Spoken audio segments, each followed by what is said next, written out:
So which class do you belong to? Is it possible to move up? And does it even matter? Today, let's take a look at Canadians' net worth and also talk about what really counts if you want to get ahead financially. This table from Statistic Canada shows the median net worth that Canadians have from 2012 to 2023 divided into 5 quintiles. Quintiles basically divide a group of data into 5 equal parts, each with 20% of the data. You could align these quintiles with common social class labels like lower class, lower middle class, upper middle class, and upper class, but use these terms with caution. As we know, class distinctions often rely less on net worth alone and more on other social factors. And if you ask me, I personally do not care about these labels at all. But I do care, and hopefully you too, about net worth. Your net worth is basically what you get when you add up everything you own, so your assets, and subtract everything you owe, so your debt. Because your net worth determines your financial independence, your flexibility, and ultimately your ability to live the life that you want. So let's start with the lowest quintile, or the lowest 20%. In 2023, this group had a median net worth of $12,800. And if you think this seems low, let's just rewind by about 10 years. In 2012, the bottom 20% had a median net worth of just $1,400. So imagine what this means. It could mean that a family has just $1,400 in savings and no debt, but it could also mean that they have $51,400 in savings but $50,000 in debt. And I know, at first, this number may seem very bleak, but let's look at how it evolved from 2012 to 2023. Over 10 years, the bottom quintile's net worth actually went up from $1,400 to $3,100, then $3,500, and recently $12,800. The median has shifted up. And yes, the amount is still abysmal, but let's put things in perspective.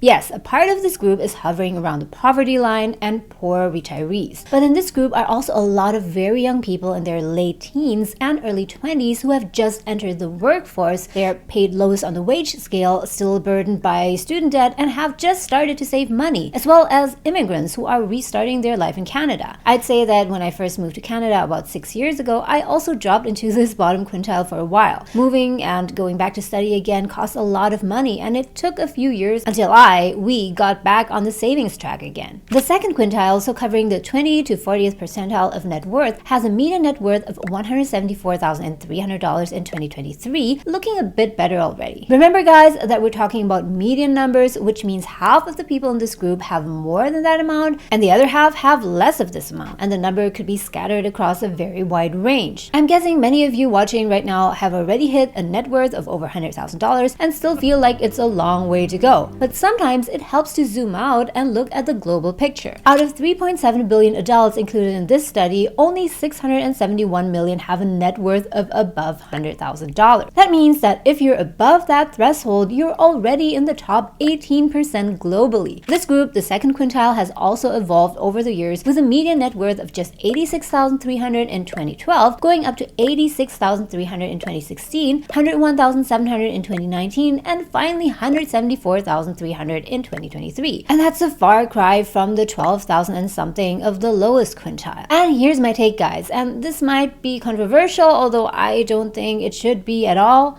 I think that the most difficult part of this journey is leaving the lowest quintile and going into the second quintile. You could point to many reasons for that, including things outside of your control, like soaring prices of necessities, your background, blaming your parents and how you grew up, initial education, as well as things within your control, such as income, financial education, and mindset. Among all of these, I believe that mindset is the most important factor by far. We'll talk more about this later, but if you focus on improving your mindset, you'll get very far in life. I wish there were more exposure of stories like Ronald Reed, this janitor from Vermont who built $8 million in wealth just by saving and investing money from his janitor job. Although $100K may not seem that much, if you got to $100K by saving and investing your money well, then you are already on the right track to move on to the next quintile and get to $300, $400, and $500K in net worth. Based on my own experience, I'd say that it is not that easy, but it is very possible to get to a net worth of more than $100,000 in Canada if you, for example, earn 60 to 80K and live extremely frugally. And it gets even easier working towards that goal if you do that as a couple on a double income. But with the price of everything, especially rent nowadays, there's really only so much you can save. So if you want to get to the next level of net worth while still paying your rent, mortgage, and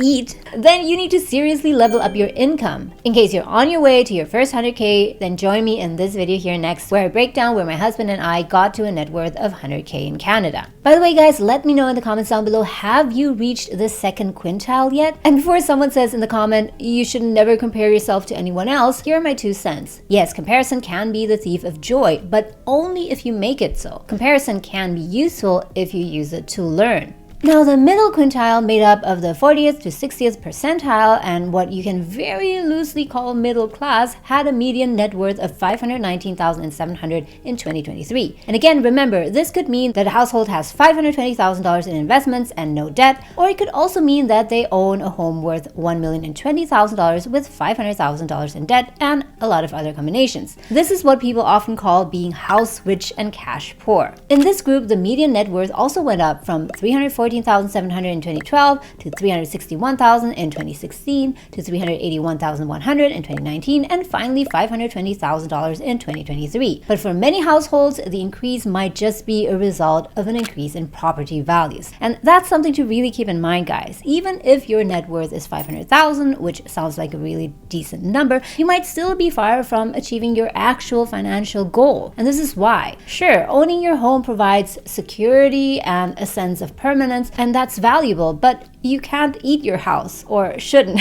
If you want real freedom and flexibility, you need productive assets in the form of investments. Investments that grow in value, pay out dividends, or can be sold off in retirement to fund your life. I've been investing regularly, religiously for the last 5 years now, mostly into index ETFs, but also into Bitcoin. And while I was frugal and saved a lot of money, my portfolio wouldn't have grown as fast without the power of compounding.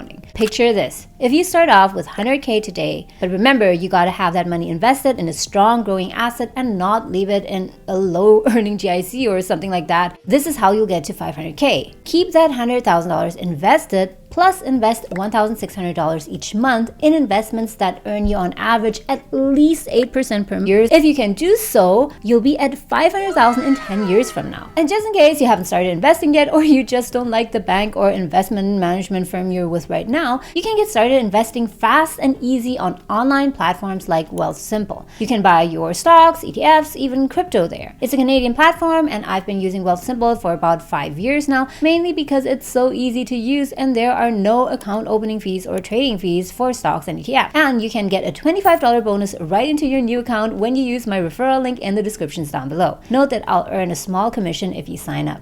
Now let's move on to the fourth quintile, consisting of the 60th to 80th percentile. This group had a median net worth of $1,078,600 in 2023. In 2012, it was $742,300 and went up to $840,500, $880,300, and finally over $1 million over the past 10 years. I know, guys, 1 million nowadays, especially 1 million Canadian dollars, is not the same as it was 20 or 30 years ago. I know, but $1 million is still an aspirational number to many, at least it is to me. Just 2 years ago, I really couldn't imagine ever getting to that number. It just seemed so far away to me. But as my husband and I started earning much more, we doubled our income in the last year and we shifted our investments into much higher yielding assets, that $1 million mark seems to get closer and closer, and we're working really hard towards that. If you want to know more about that investment I'm talking about, you can watch this video later. No, it's not a scam. And talking about scams, guys, lately some of you told me that some bad actors have tried impersonating me. Just note this, I don't place any ads on YouTube, I don't have any Telegram or such, and I will never ask you to send me any money for financial advice, so beware. Lastly, guys, we have the upper quintile, or the top 20th percentile. This group had a net worth of almost $2.5 million in 2023. In 2012, that number was almost $1.8 million, then went up to $2 million in 2016, almost $2.1 million in 2019, and finally $2.5 million in 2023. And let me tell you guys, even though it might feel impossible to get there, here's the deal. If you're willing to get out of your comfort zone and set your intentions straight, then you can absolutely get there. Before we talk about the how, though, let's compare how these different groups grew in net worth over the last 10 years.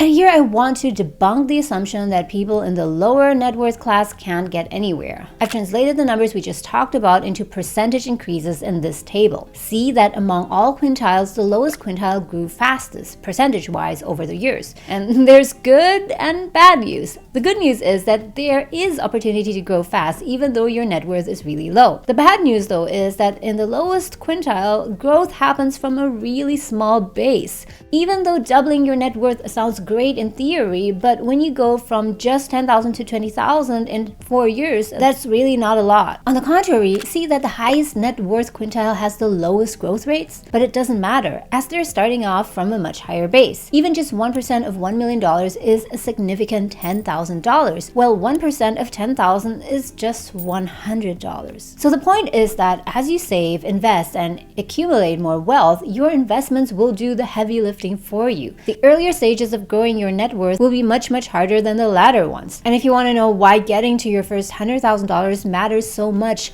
watch this video later. So this is what you got to do if you want to move ahead financially fast. These are the 4 things I've done myself, and don't delay this any further.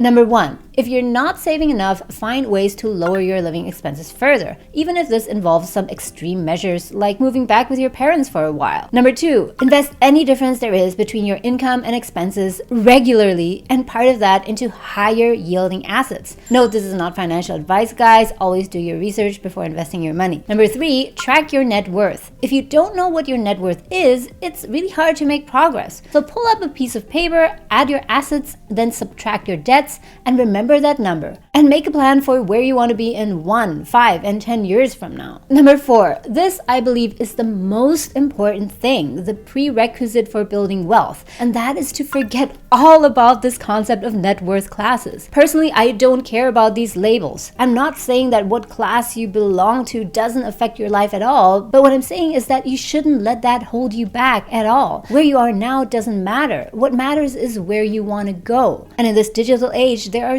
so many ways to make more money and easily invest it, just using your laptop or your phone. So there's really no excuse. Let me know in the comments, guys, what you think. Where do you see your finances in 5 years from now? I'd really like to know. And in case you're also curious to know where your income falls on the pay scale in Canada, then join me in this video next.